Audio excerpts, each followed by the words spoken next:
But right now, let's get to Ozzie Jurek. Ozzie, look, I'm impressed here. You think you can outdo my shocking stat, which are good ones. You've got one for me, so let me have it. Well, I am a lover of the shocking stats, so let me give it a try because I think I got one for you. Think condo over $20 million. No, actually, I'm not allowed to think about that. I have to take a minute now. But yeah, you're talking about a condo over $20 million. Where is it? Give me the details. Well, it's actually a new building was just launched. It's going to be built by the famed architect Kengo Kuma, and it's called the Alberni. And that artistic building sort of was launched at the Fairmont Hotel by Karim Virani, who is one of the luxury brokers. But the penthouse, there's no final price yet, but it's going to cost over $23 million. It's a 40. That's in Vancouver, though. You didn't give Vancouver. it. Yeah, that's in Vancouver. On Alberni Street, downtown. Man, I mean, imagine that is even very spectacular for Vancouver prices. 43 stories, and it's, of course, very flowery, described as carved by two emphatic scoops that form deep balconies furnished in wood. You have to read it yourself. What I was sort of really interested in hearing from Mr.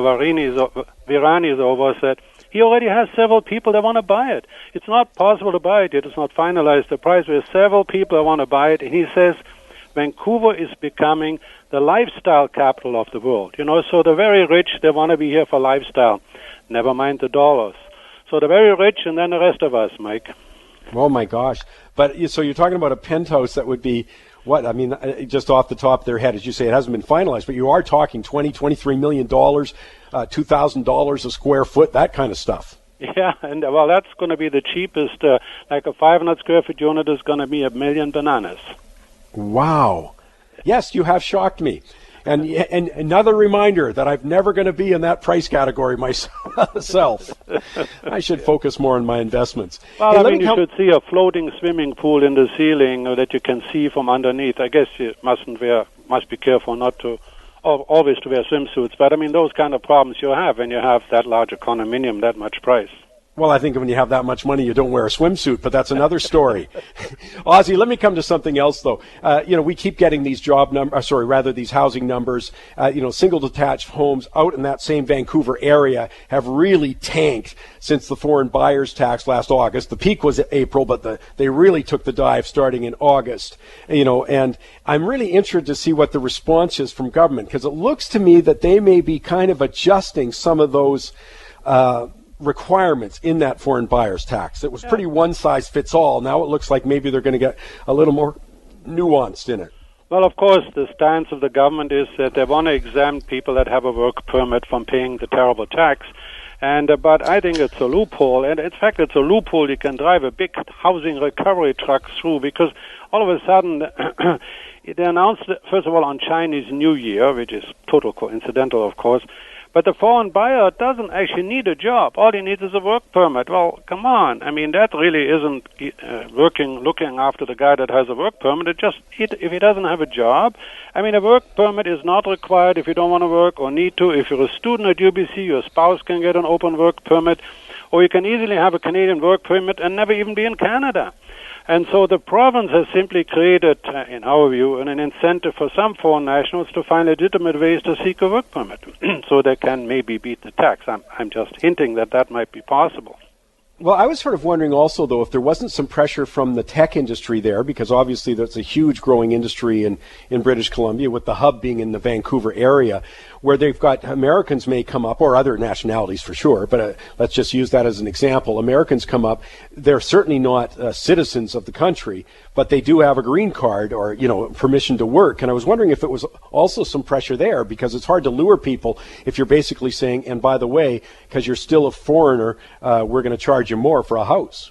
No, you're right, and that is, of course, the position of the government, and that's the reason why they ostensibly did it. But the reality is you don't actually have to have a job or live here. I mean, so I'm a little suspect of it, because really all you would need is a requirement from Canada Revenue Agency to get a T4 or a T1 slip that the person is actually working and paying taxes in BC. So maybe the real reason is to open that door a little bit. Well, because certainly all the foreigners went to Seattle and Toronto.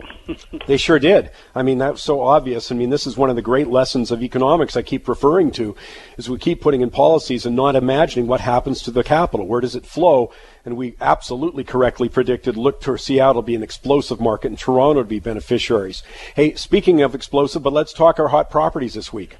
Well, we have we went to the other end of the spectrum. We have a full duplex, 3 bedrooms, 3 baths on each side, plus a self-contained cottage at only $247,000. It's in BC, but it's in Port Harvey, so it's out there. And we have a 4-bedroom house in North Nanaimo, lowest priced one at $379,000. And of course, we have ski condos as low as $100,000 in Mount Washington. In fact, for our Land Rush conference, we'll have 100 properties under $100,000 in BC.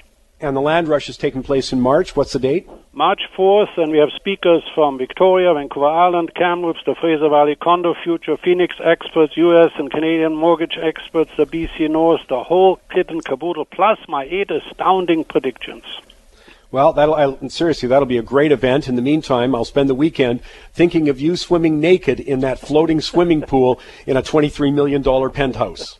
That's the stuff. I'm dreaming of that, too. well, wait, it's our own version. Didn't they launch last week that second trench of the movie, 50 Shades of Grey? Now it's 50 Shades Darker. We're going to do our own 50 Shades Really, Really Dark, featuring Ozzie Jurek. Ozzie, thanks for taking the time, and have a great weekend. Thanks for having me.